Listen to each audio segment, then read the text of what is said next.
Good afternoon, or for those who are on Blytheville Central Time, still good morning. Welcome to this Blytheville Cold War Forum, sponsored by the National Cold War Center.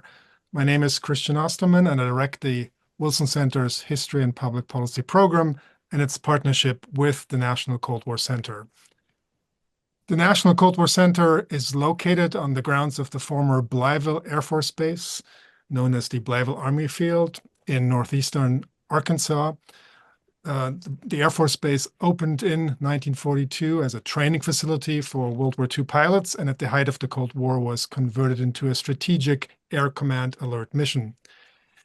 In December 2023, the U.S. Congress designated the center as a federal Cold War museum, along with the National World War I Museum and World War II Museum, just one of 14 other private such museums to receive a congressional designation. Envisioned as the future National Museum of the Cold War, the center's mission is to educate and engage visitors in the complex history and global impact of the Cold War, and to deepen understanding of this important phase in American history through immersive experiences on the grounds of this original U.S. Air Force facility. Or, as we say, perhaps a bit provocatively in Blytheville, telling the history of the Cold War at the place where it happened. The Blytheville Cold War Forum provides a nonpartisan public platform for the discussion of Cold War history, memory, and heritage. In particular, the forum seeks to foster informed debate over the public history of the Cold War, and these discussions will inform the creation of the future museum. We also hope, with so many museums and memorials on the Cold War in the making globally, to offer a platform for exchanging ideas, experiences, and best practices. Today, we will take stock of the field of Cold War history, an academic field that has flourished over the last 3.5 decades, thanks in a good measure to access to the former communist world archives. In fact, our museum project got started as a result of this development. In late 2016, the National Park Service called to inquire about the state of the decommissioned Eaker Air Force Base and its SAC Alert Center.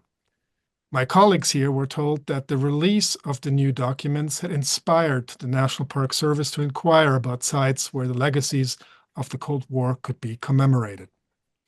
That started a process that led to the designation as the National Cold War Museum. Of course, by 2016, the declassification and release of Cold War-era documents was well on its way and had spurred important new research and publications on the history of the conflict. It's important to note that until the end of the Cold War, the history of that post-World War II confrontation was being largely written based on Western, in fact, predominantly U.S. documents that had become available since the early 1970s. Working within the context of the Cold War itself, much of the scholarly debate centered around who was to blame for the rise of the Cold War. In many ways, therefore, a scholarly extension of some of the political debates within the United States and the West more broadly. When it came to decision-making and policies of the countries of the former communist bloc, the other side, led by the Soviet Union, much of the Western analysis was based on subtle readings of open communist state media, intelligence reporting of varying quality, and the occasional smuggled-out document or insider memoir. Only after the collapse of the communist regimes in Eastern Europe in 1989, 1991, and then in the Soviet Union, did scholars get access to the archives of the former Warsaw Pact countries. Although this was an uneven and difficult and politically fraught process, access to the archives of the former communist world has allowed historians to write an international history of the Cold War. Today, we can write, research, and teach the Cold War in a much more complex and interactive way. Over the past 3 decades, Cold War history research has also reflected some of the other trends in the larger field of history and the academy, including a cultural turn and the focus on non-governmental actors. We have four leading scholars with us here today to discuss the state of the field of Cold War history in 2025. We'll start with Professor Mark Kramer, one of the preeminent scholars in the field. Mark is director of the Cold War Studies Project at the Davis Center at Harvard University. He's the author and/or editor of several books and has written nearly 200 articles on a variety of topics, many of them relating to the Cold War. He has worked extensively in the newly opened archives in all of the former Warsaw Pact countries and several Western countries as well. He edits both the Harvard Cold War Studies book series and the peer-reviewed Journal of Cold War Studies. We'll then move to Professor Sarah Snyder. Sarah is a historian who specializes in the influence of non-state actors, such as human rights activists and overseas Americans, on U.S. foreign relations. She's the author of From Selma to Moscow, How Human Rights Activists Transformed U.S. Foreign Policy, published in 2019. A book that explains how transnational connections and the 1960s era social movements inspired Americans to advocate for a new approach to human rights. The Society of Historians of American Foreign Relations awarded her the 2019 Robert H. Farrell Prize for Distinguished Scholarship in the History of American Foreign Relations. We'll then turn to Professor Victoria Phillips. Victoria is the author of Martha Graham's Cold War, The Dance of American Diplomacy, a visiting fellow at the London School of Economics in the Department of International History, and a Wilson Center Global Fellow. Victoria is also the director of the Cold War Archival Research Program, CWAR, the History and Culture and Diplomacy Project, and History Online, and is a founding member of the Global Biography Working Group. At present, she's working on a biography of Dr. Eleanor Lansing Dulles. Rounding out our panel will be Professor Sergey Radchenko. Sergey is the Wilson E. Schmidt Distinguished Professor at Johns Hopkins School of Advanced International Studies. He's written extensively on the Cold War, nuclear history, on Russian and Chinese foreign policy and security policies. He has served as a Global Fellow and a Public Policy Fellow at the Woodrow Wilson Center and as the Zhejiang Distinguished Professor at East China Normal University in Shanghai. His books include To Run the World, The Kremlin's Cold War Bid for Global Power, published by Cambridge just last year, as well as Two Suns in the Heavens, The Sino-Soviet Struggle for Supremacy, published in 2009, and Unwanted Visionaries, The Soviet Failure in Asia, published in 2014.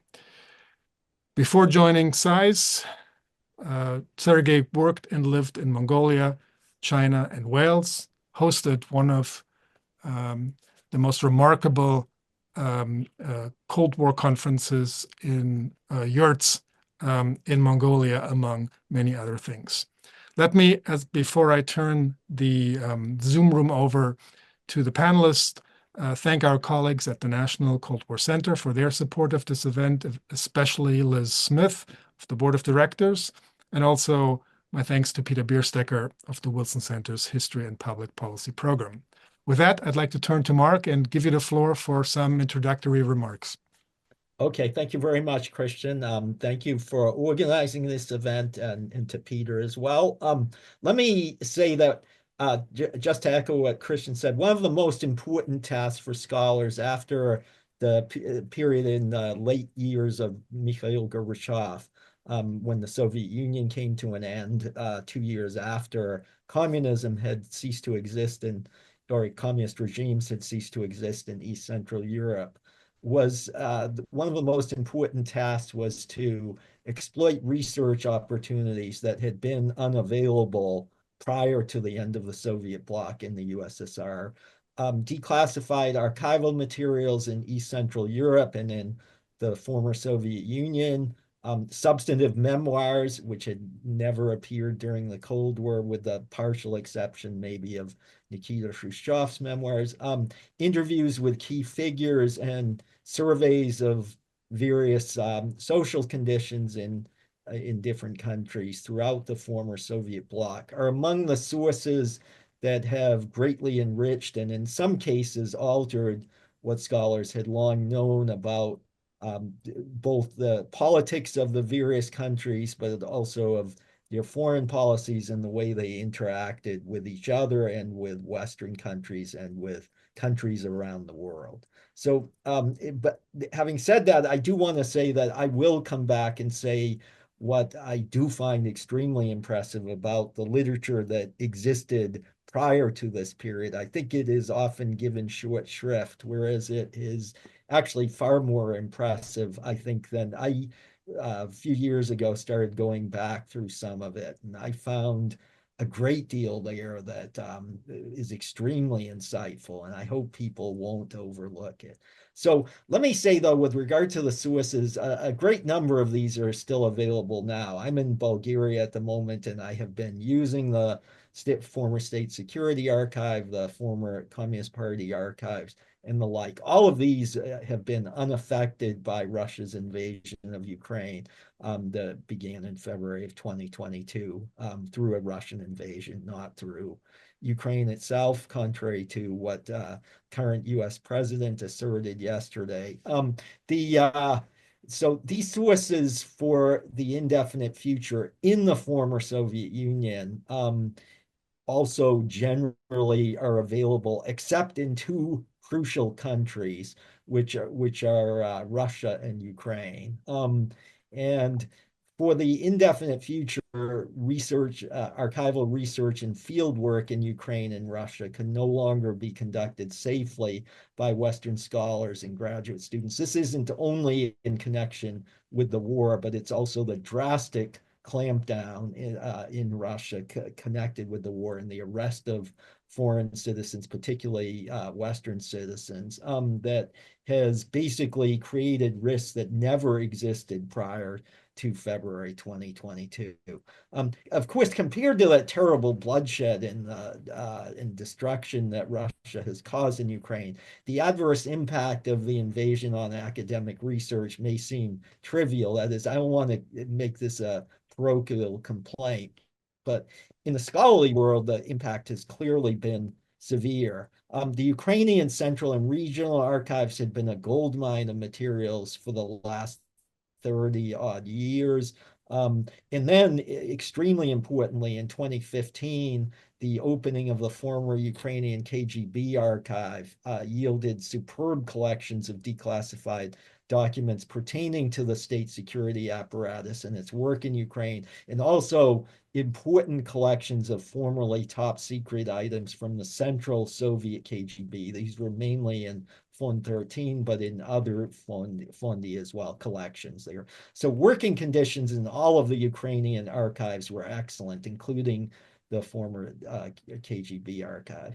Now, after the war between Russia and Ukraine ends, I have no doubt that the Ukrainian archives will restore the first-rate access and working conditions that existed before Russia's invasion.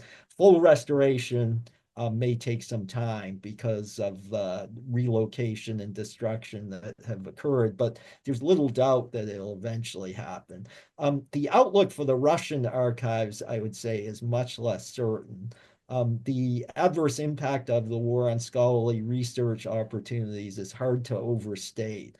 Contrary to what many did think, the Russian Central and Regional Archives had afforded enormously valuable research opportunities for foreign scholars up until the time the war began. I was last there on 9th of February 2022, and the working conditions and access were far better than they ever had been. The appraisal I just offered may come as a surprise to some, because many have claimed, especially those who didn't work in the Russian archives, may say that the opportunities for scholars were very good in the early to mid 1990s, that is, access to working conditions and the like, but they steadily deteriorated after that as the political situation turned increasingly turbulent under the first Russian president, Boris Yeltsin, and especially after the ascendance of Vladimir Putin, who steadily returned over the last 26 years that he's been in power, has steadily returned Russia to a repressive authoritarian system. And because of Putin's personalistic dictatorship that has emerged, the argument goes the window of opportunity for archival research largely disappeared after the 1990s. That narrative you can find in prominent newspapers and academic journals even to this day. And it's understandable that it would arise because archival openness usually does go hand in hand with democratization. But in Russia, that was not the case, oddly. In 1992, at least to a significant degree. In 1992, just after the USSR disintegrated, Yeltsin was the one who made key decisions to deny general access to several crucial archives, including the Presidential Archive, the KGB Archive, the Foreign Intelligence Archive, and others. And he was also in office in 1993 when significant restrictions on archival research were put into place through various laws, especially one regarding state secrets. The partial opening of some archives in Moscow to scholarly research was certainly very welcome. I was among those there from the beginning. But the 1990s were not as wonderful as often suggested. In fact, from the mid 1990s on, it became very disappointing. Working conditions in many of the open archives were often deplorable, the lack of opportunity to use basic equipment. During Putin's first two terms as president through May 2008, he came into power at the very end of 1999 and has basically been the highest leader in Russia since then, even though he spent 4 years as prime minister. No one doubted during that time that he was still the highest leader. So the archival situation during Putin's first two terms did not improve. It was still quite disappointing. It didn't significantly deteriorate despite the worsening political conditions, but it didn't improve. Then when Putin temporarily served as prime minister from 2008 to 2012, the situation with the archive started to turn around. And contrary to what one might expect, the improvements accelerated after he returned in 2012 for his third term as president. This was the prelude to establishing himself as the de facto president for life. So oddly, even though, again, the authoritarianism accelerated after he returned, the archival situation significantly improved. From 2012 through February 2022, the decade before Russia embarked on its large-scale invasion of Ukraine, this encompassed Putin's return to the presidency. The archival situation in Russia improved a great deal despite the authoritarian clampdown. The political situation in Russia kept getting worse and worse from 2012 on, but access and working conditions in the country's federal archive steadily improved. The greater archival openness and improved working conditions clearly had nothing to do with democratization. Democratization had ground to a halt during Putin's first two presidential terms. So it was non-existent throughout Putin's tenure, but the archival situation markedly improved. And I could go through a whole series of extremely important collections of Soviet documents that were unavailable in the 1990s and that did suddenly become available at various archives, particularly ones where I spent a lot of time, the former Communist Party archives for both the Stalin period and the post-Stalin period, the State Archive of the Russian Federation, and even the Foreign Ministry Archive, which was somewhat dicier.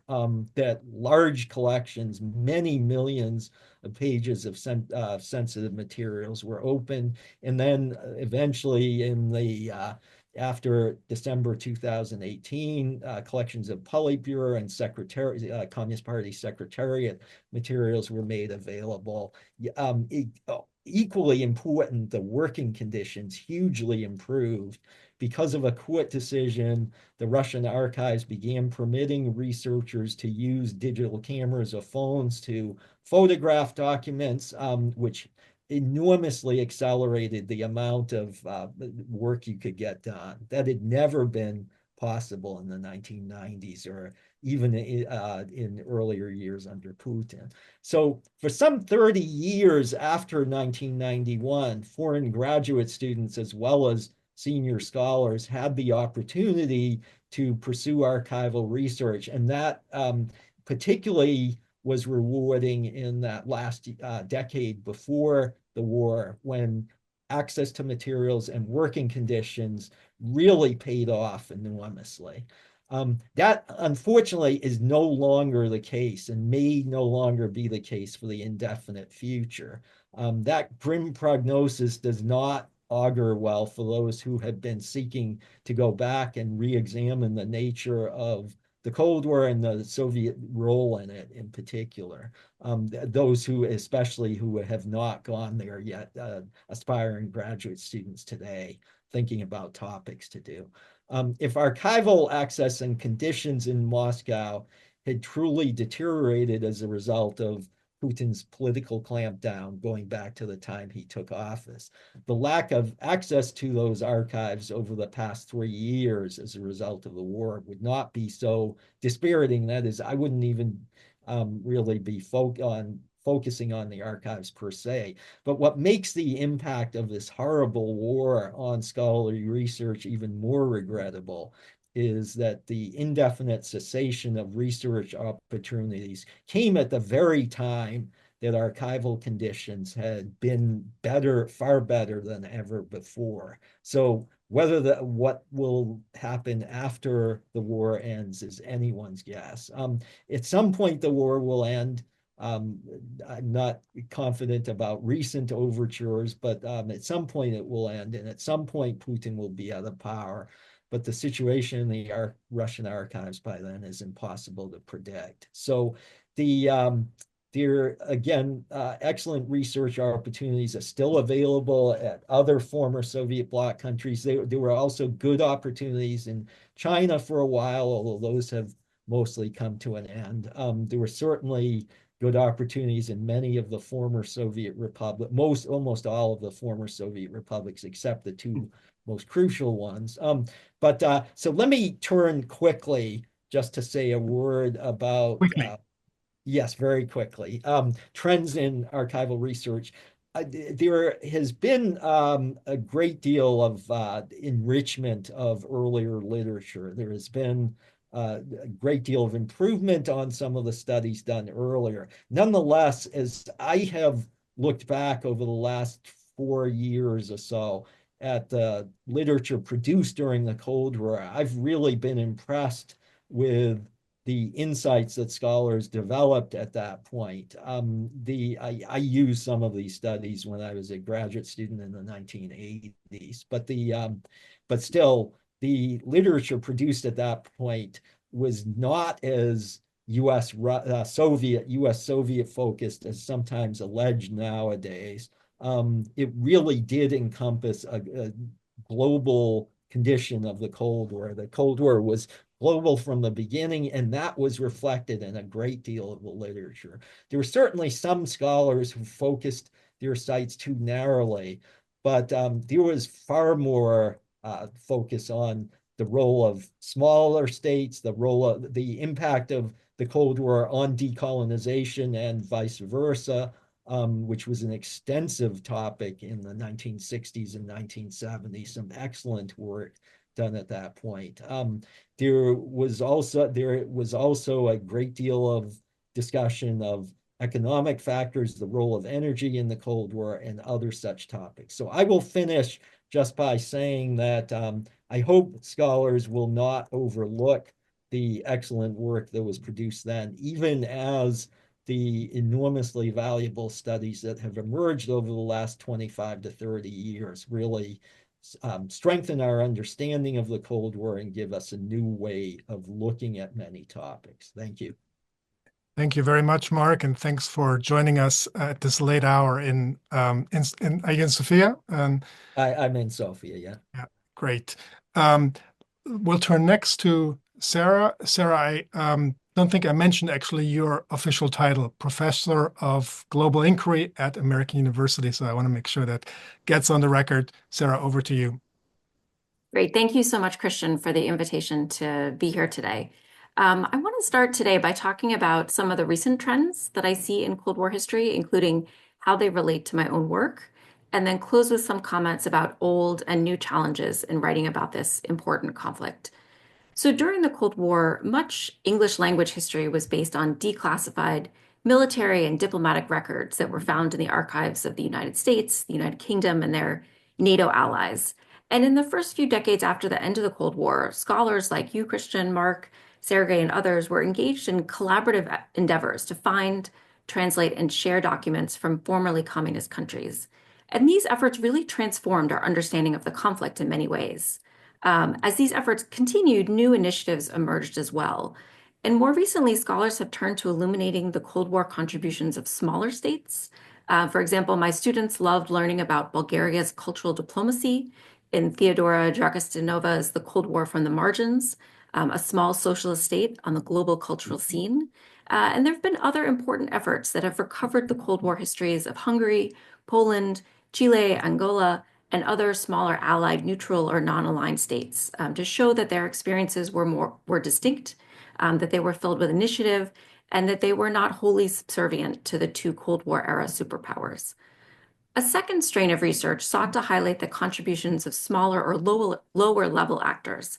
And I've been a part of these efforts through research on the contributions of non-state actors, such as human rights activists, and understanding how they changed U.S. foreign policy, transatlantic relations, East-West diplomacy, and the course of the Cold War.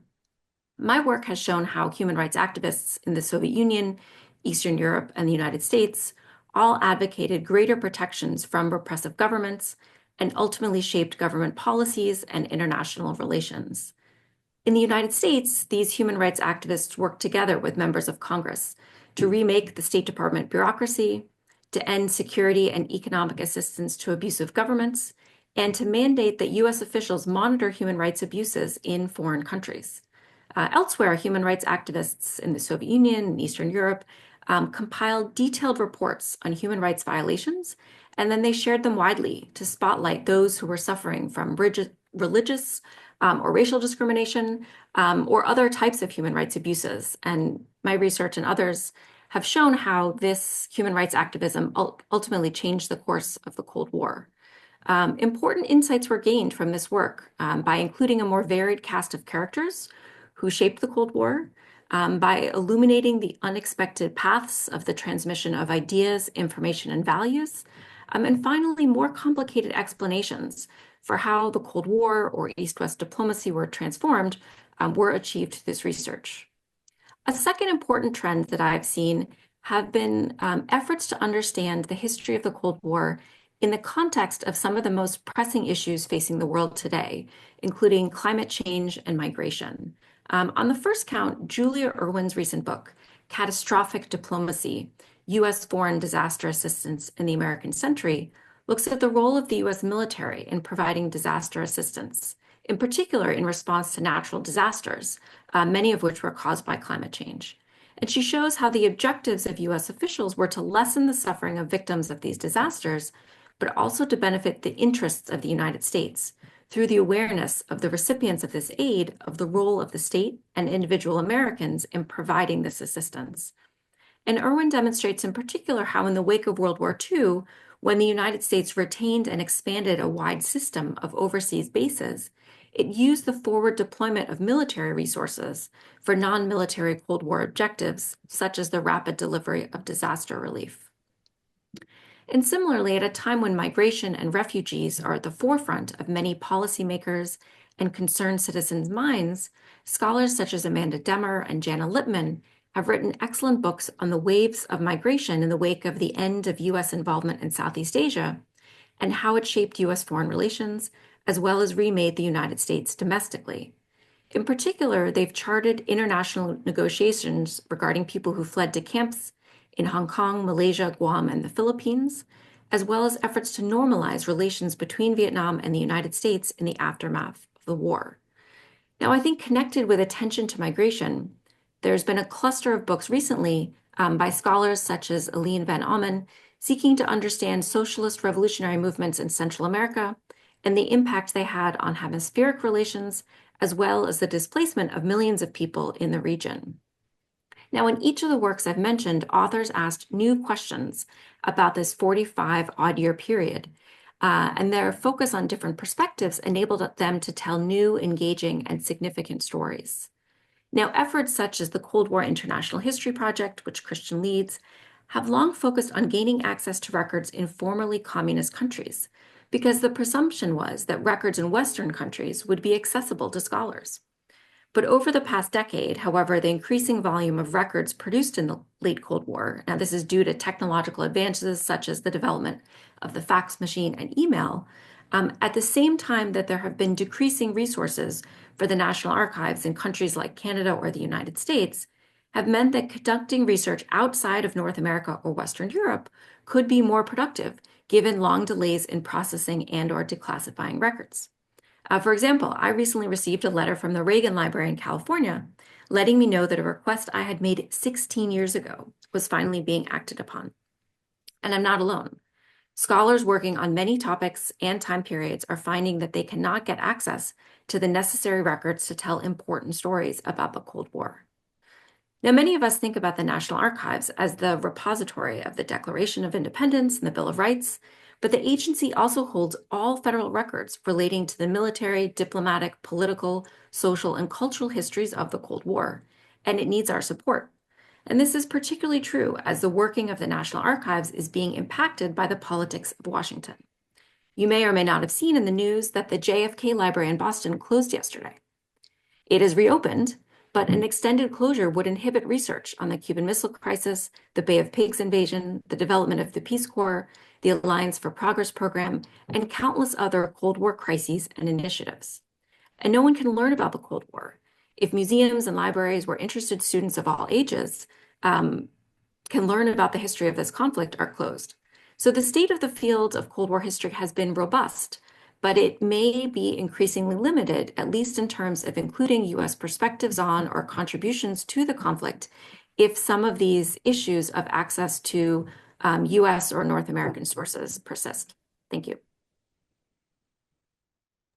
Thank you so much, Sarah. Really appreciate your thoughtful insights. Let me turn to Victoria, who is also doing late duty. She's joining us from Sri Lanka, where it's somewhere close to 11 o'clock or midnight. So thank you, Victoria. And please unmute yourself, and you've got the Zoom room. Thank you so much. Thank you, Christian, and thank you all for your insights. I so deeply respect all of your work, and it's an honor to be here. I'll begin just in very broad terms to explain, what is the study of culture during the Cold War. And basically what it does is it explores how ideological battles between the democratic capitalist-based West and Soviet communism extended beyond politics and military strategies into cultural and intellectual spheres. Simply stated, but growing from this initial kind of bipolar stance, the US and the USSR as two superpowers, it looks at how culture is used as a tool to project values globally, influencing and using art, literature, media, as well as perceptions of race, gender, and the role of the individual. The rationale, because the war was not hot or atomic, because we know there were many hot wars, but rather because the war was an ideological war, culture became a Cold War arsenal. In Cold War historiography, traditional narratives focused on the dominance of great powers, and as Sarah noted, that this has evolved a great deal to bring in peripheral or what are called junior member states, and kind of what are known as the underdog nations and ordinary people, the so-called marginalized nations, have become key to understanding the full historical narrative. And unsurprisingly, this turn to the marginalized, the everyday, the people, works alongside the exploration of the cultural dimensions of the Cold War. Historians began exploring new forces, actors, and strategies, including the role of media, the arts, private foundations, corporations aligned with governments, and the use of everyday culture in what were called psych war or psychological warfare, battles, propaganda, and sanitized as information, as in the United States Information Agency, which was, in a sense, the advertising arm for the US government from the Eisenhower administration. Of course, it's far more complex than that. The role of race, gender, sexuality, the everyday, and even in the new history of the senses and the emotions all come into play. While early studies focused on political aspects, as I've said, recent scholarship emphasizes how the Cold War shaped daily life, media, and social practices globally, and was shaped by these broader ideological divides. The cultural turn in the late 20th century runs parallel to the very important work of Joseph Nye, who officially introduced the term soft power in his 1990 article in Foreign Policy. Soft power derives from cultural influence rather than coercion or military strength. And for Nye, power is the ability to influence the behavior of others to get the outcomes that you want. So again, culture, in a sense, is weaponized for ideological warfare. Frances Stoner Saunders is widely credited with pioneering the study of Cold War culture with the Cultural Cold War, the CIA, and the Worlds of Arts and Letters in 1999. In which exposed the CIA's covert funding of cultural activities as part of this ideological battle against communism. And of course, because the United States was supposed to be democratic and led by the individual, the covert funding by the CIA was, in a sense, a cover for the government. These efforts included sponsoring avant-garde art, abstract expressionism, intellectual networks that emphasized freedom over totalitarianism. Yet, we have to recognize that how New York stole the idea of modern art, which is a provocative interpretation of the political and cultural history of the early Cold years through the study of the avant-garde, had been published in 1985, which explained the geopolitical importance of how New York became the cultural capital of the world, replacing European capitals, including Paris, which goes into architecture and other buildings, the Metropolitan Opera in New York City, Lincoln Center. With the end of the Cold War and an archival shock to the historiography, as Mark has so well pointed out, papers and collections opened in Moscow and Eastern Europe, and initially the documents that were used by cultural historians, cultural Cold War historians, were US-based. But in another twist, China loosened its hold in some ways. And so there, instead of it being kind of a two-prong, we now had a stool with three legs, and it starts to get very complex. The field of cultural diplomacy was opening, and specific topics were pursued, including Name of Prevost, 1999, Dance for Export, Cultural Diplomacy in the Cold War, with an introduction by Eric Foner, a major US historian. In addition to a growing body of books on media, sports, art, food, and surveys of all these genres made arguments about the overall power of culture to influence. Notable as a survey is the 2003, The Dancer Defects, The Struggle for Cultural Supremacy During the Cold War, in which the author establishes the nature of the cultural competition set up post-1945 between Moscow, New York, London, and Paris, and particularly the city of Berlin. Interestingly, he talks about the dancer Defects, who was a ballet dancer, and this book leaves out modern dance, so that left a neat little hole for my work. In 2006, Penny von Eschen published Satchmo Blows Up the World about the jazz ambassadors, showing how race and other issues would determine where and when artists were deployed. Tony Shaw, in 2007, Tony Shaw published Hollywood's Cold War. Indeed, by 2010, there were so many different books that there was an edited volume called Rethinking Cold War Culture. Whenever you're rethinking something, you know that there have been a lot of books put down about it. Surveys continued with Cold War modernists, art, literature, and American cultural diplomacy, and then specific books that are fabulous on Dr. Zhivago.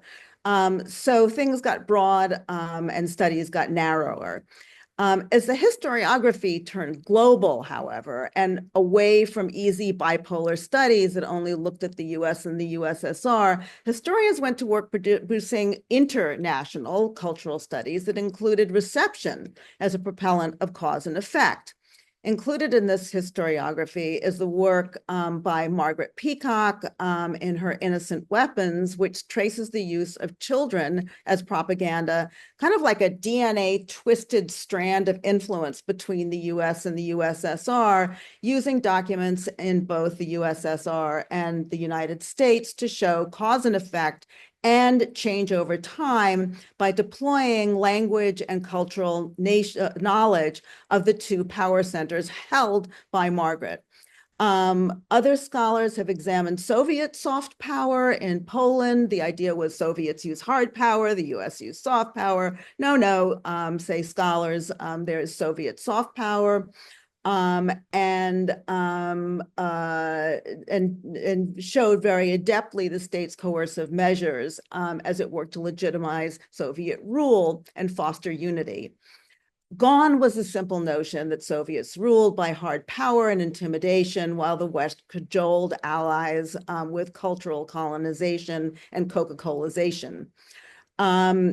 So more big books. A wonderful one is Louis Mendan, The Free World, Art and Thought in the Cold War, which covers the interchange of arts and ideas between the United States and Europe after World War II. But what really kind of has grabbed cultural Cold War historians is all of these questions that are nuanced by geography and nations, not just two nations. Thus, practicing this kind of history has demanded a knowledge of a multitude of languages and cultures and understanding of how to work in archives, which I argue the result of which is that collaboration among scholars is essential, if not mandatory. As the Cold War historiography has gone global, we have to ask, how does one person write about the next works of exchange when hundreds of languages and even more cultural understandings become necessary to do the cultural global? So we're asking, how can cooperative exchanges benefit all the scholars involved? The idea of exchanges, language partnerships, document sharings has become more popular, especially during COVID, as opposed to the notion of the lone author historian and siloed academic stuck in departments. Cooperation, I argue, has become the key to the castle. In addition, cultural Cold War history has embraced new work by historians in the history of emotion and the senses, particularly because of the threat of mutual annihilation with the prospect of nuclear war. In the history of emotions, we can use that work to look at issues of fear management during the Cold War. Recently, an edited volume titled Sensory Warfare and the Global Cold War presented an array of articles on the use of senses with food diplomacy and even the denial of the senses in torture techniques. Yet with all of these new turns, the old methods remain. Ever returning to single genres, the hunt continues with works on the sonic Cold War, and even the 2024 Cold War country, how Nashville's Music Row and the Pentagon created the sound of American patriotism, which looks at this intermingling of hard and soft power. The author argues that the relationship between Music Row and the Pentagon helped shape not only the evolution of popular music in the United States, but also race relations, partisanship, and also images of the United States abroad as this music was exported. Running parallel with the history of emotions, returning to the early author of Satchmo Blows Up the World and the jazz studies, Penny von Eschen, who has published Paradoxes of Nostalgia, Cold War Triumphalism. So issues of nostalgia, perception have also taken over the old staff. The cross-cultural disciplinary nature of the cultural work demands either many cultural and linguistic and disciplinary polyglots or cooperation among scholars from many disciplines, including history, to make history. Thank you. Thank you very much, Victoria. And of course, you've been on the forefront of leading efforts at collaborative research, including through our Sea War project. Now over to Sergey, our final speaker in this round. I should mention that he is also coming to us at a late hour from Mons, Belgium, if I understand correctly. And I should have added to his introduction that his book, To Run the World, was just nominated for the 2025 Gelber Prize, one of the most important prizes in the field of international affairs. So, Sergey, congratulations, and over to you for a short sort of roundup from, I guess, the Soviet archival side of things, or I'll leave it to you. Well, thank you, Christian. It's a great pleasure to participate in this discussion. And also, given that I'm the last, there's practically nothing to say because everything that needs to be said has already been said. I don't want to repeat what Mark has said, and also I don't want to contradict him because I fully agree. In fact, Mark and I were frequently together in Moscow in those final days. Those good old days, they were not so good, from the political perspective, but they were very good from the archival perspective. And I will fondly remember them as now we're counting, we're looking in the materials that we got back then and lamenting the fact that we will probably not be going back for some time. But what I wanted to do very quickly is just to tell of my own story as I perceived development of this field of Cold War studies. And of course, I did not enter it until the early 2000s as a historian, as an aspiring historian. But that was a very, very interesting time to enter it because, as Mark related, the situation in Russia was quite bad. You couldn't really get anything. So the book that Christian you mentioned in the introduction, Two Suns in the Heavens, which was published by the Wilson Center and Stanford University Press, this was written with great pain because the material was not available. You would spend months in Russia and trying to hand copy things from the archives, but there was very little to be had. And I think that this internationalization of Cold War research in part had to do with the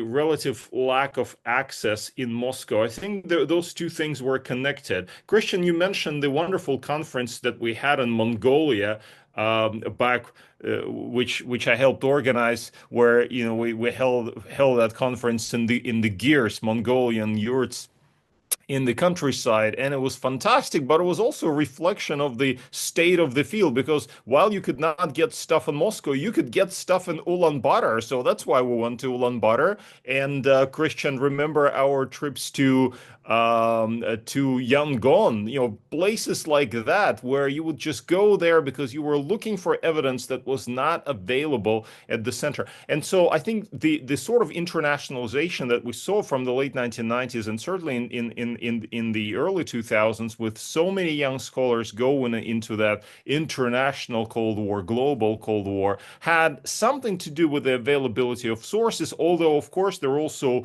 good other reasons to go into that field, simply to tell the stories that have not been told, because we have heard the stories from the center, at least some stories, but we also wanted to tell the stories of how, Mongolia perceived the Cold War, how, I don't know, North Korea, well, we never went to North Korea, thankfully, but, all those other places, how they perceived the Cold War, and that was also hugely important.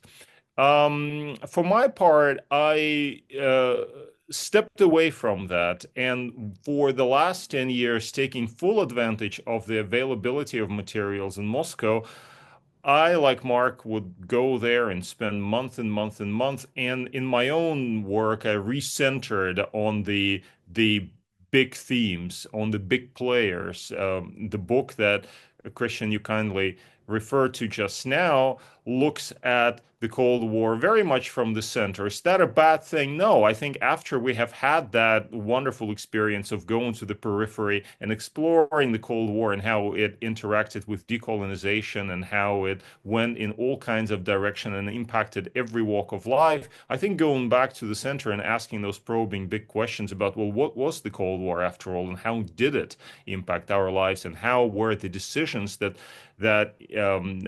created the Cold War, how were those decisions arrived at? Who was responsible for making those decisions? And the fact that we now had, from approximately 2013, 2014, an amazing access in Moscow to materials that allowed us to recount the very, psychology, the mentality of Soviet leadership, I think contributed to this recentering of the Cold War, which certainly I undertook in my own work.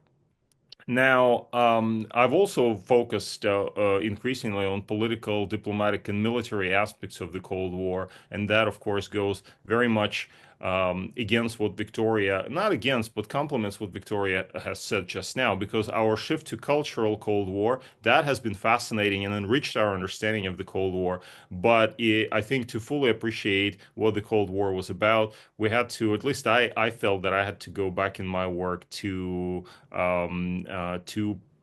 politics, to high politics, to decision making, revisit the crises of the Cold War, like the Berlin crisis, the Cuban Missile Crisis, the Korean War, the Vietnam War, all of those events that shaped the second half of the 20th century, which we already knew so much about, but perhaps we could learn something else. And I think the debate will continue, although now the access to records is not as good as it used to be.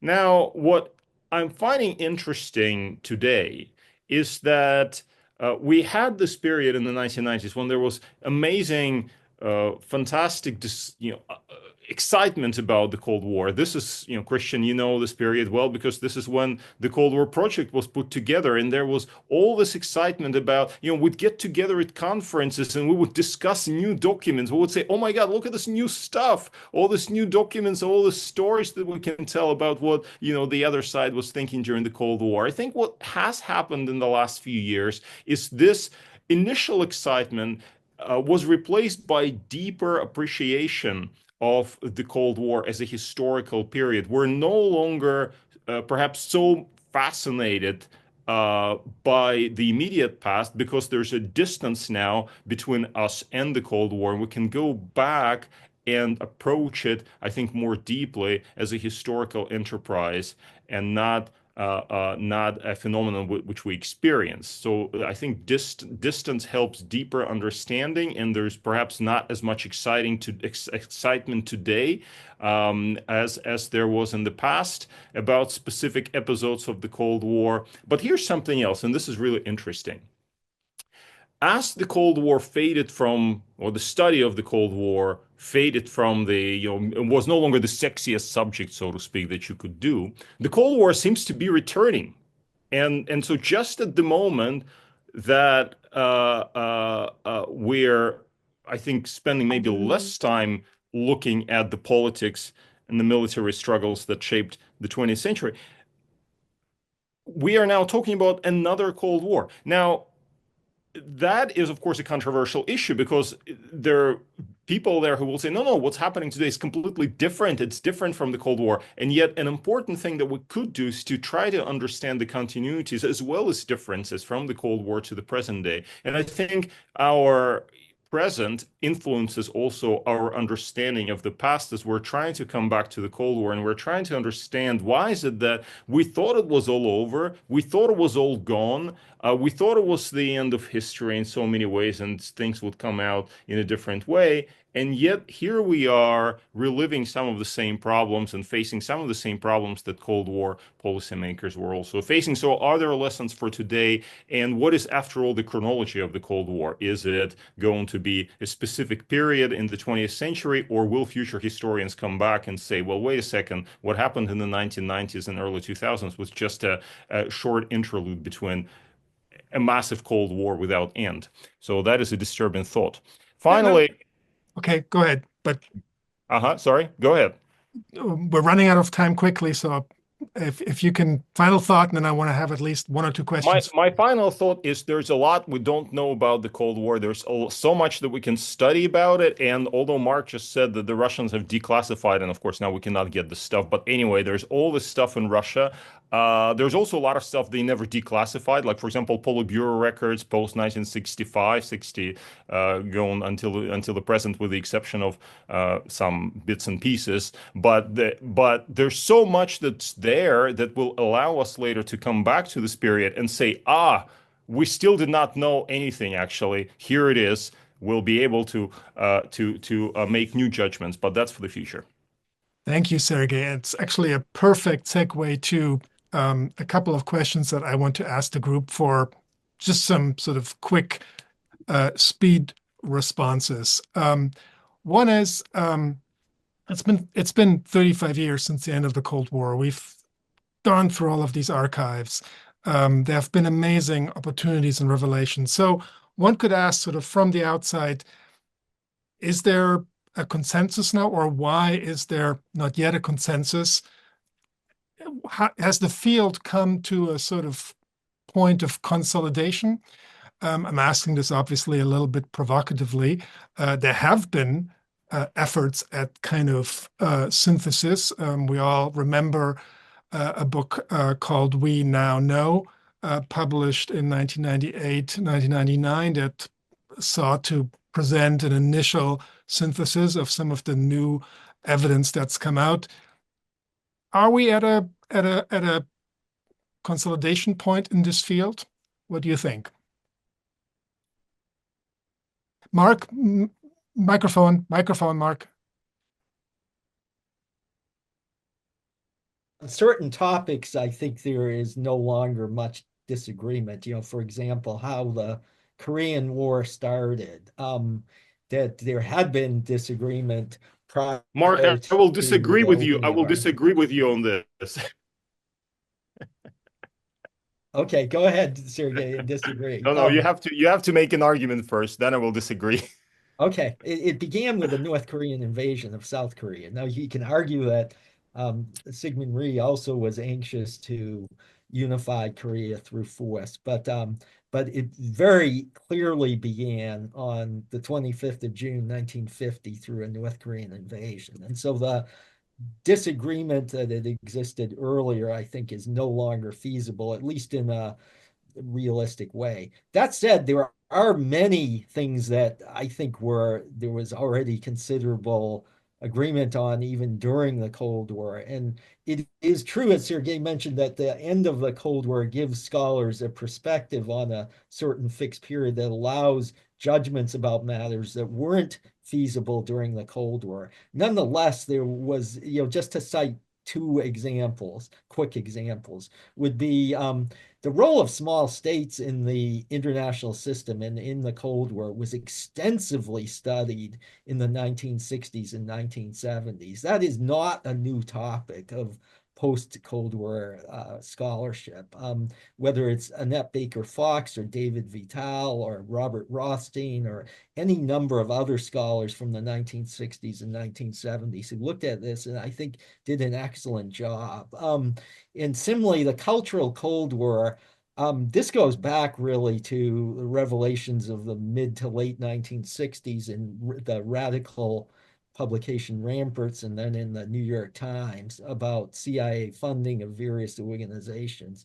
That the scholarship that emerged from those revelations was actually a lot more nuanced than anything that emerged in Francis Stoner Saunders' book, and which largely rehashed some of the material that had been presented earlier, and any number of other topics. So I just want to say that I think there was a great deal of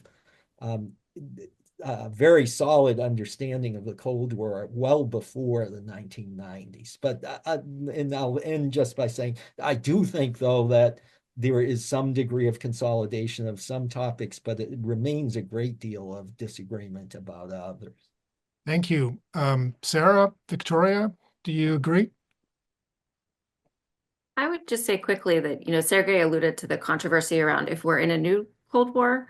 To me, the fact that there's such disagreement about if we're in a new Cold War is rooted a bit in people's understanding of what the Cold War meant at the time.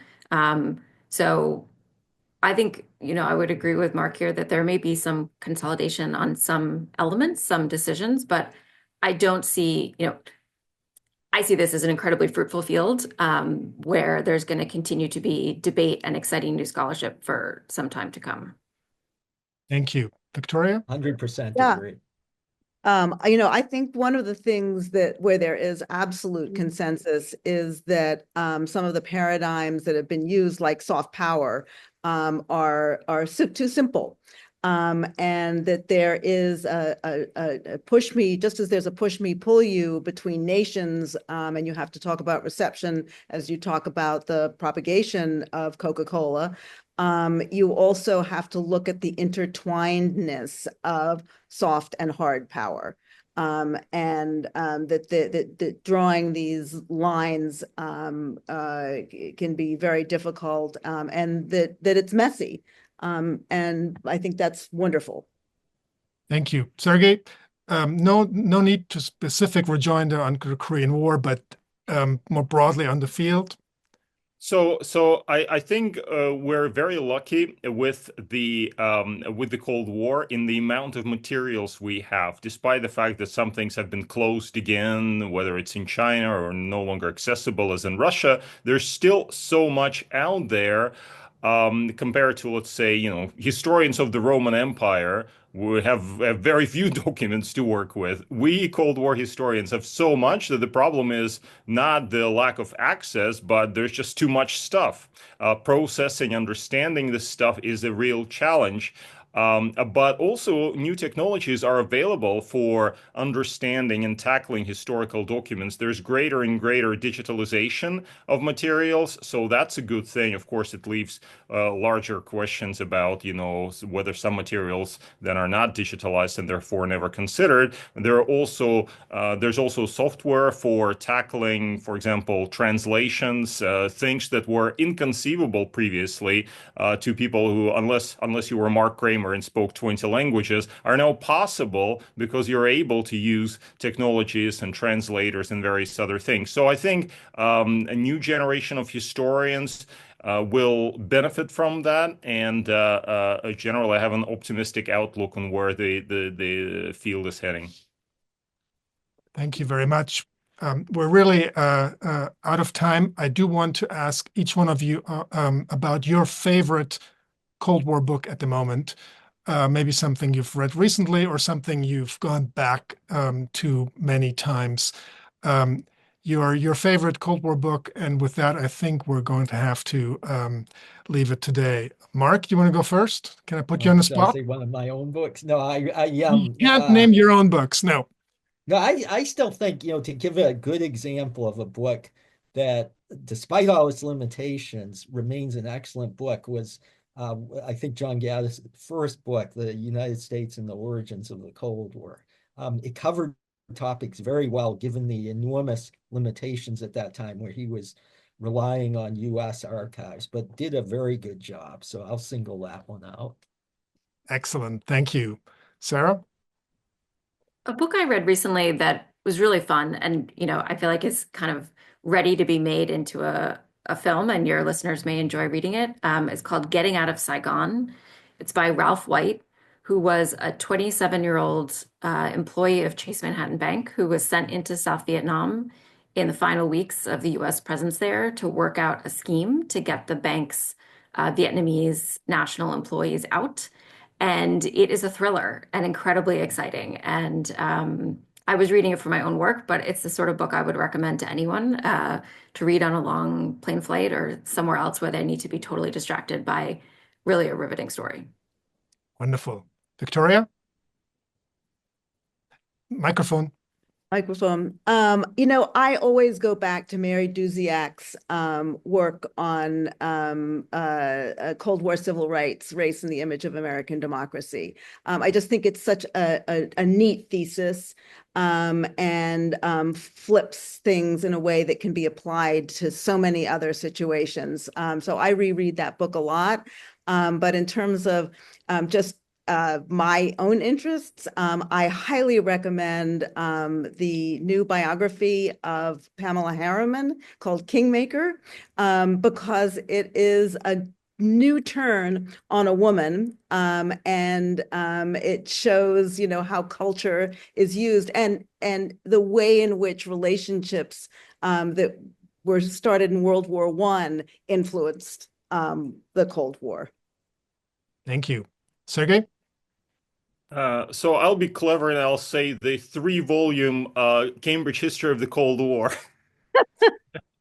Still my favorite. Still my favorite. It was edited by Arnie Weststud and Mel Leffler, and what an enterprise it was. And I can remember how many articles it has, maybe 60 or something like that, covering every aspect of the Cold War, political Cold War, military Cold War, cultural Cold War, Cold War economics, et cetera, et cetera. So even now, I go back and read bits and pieces from that immense work, which I think is valuable and will be valuable to generations of historians, just to grasp the state of the field. And of course, the fact that they have bibliographies to every essay also adds enormous value to this.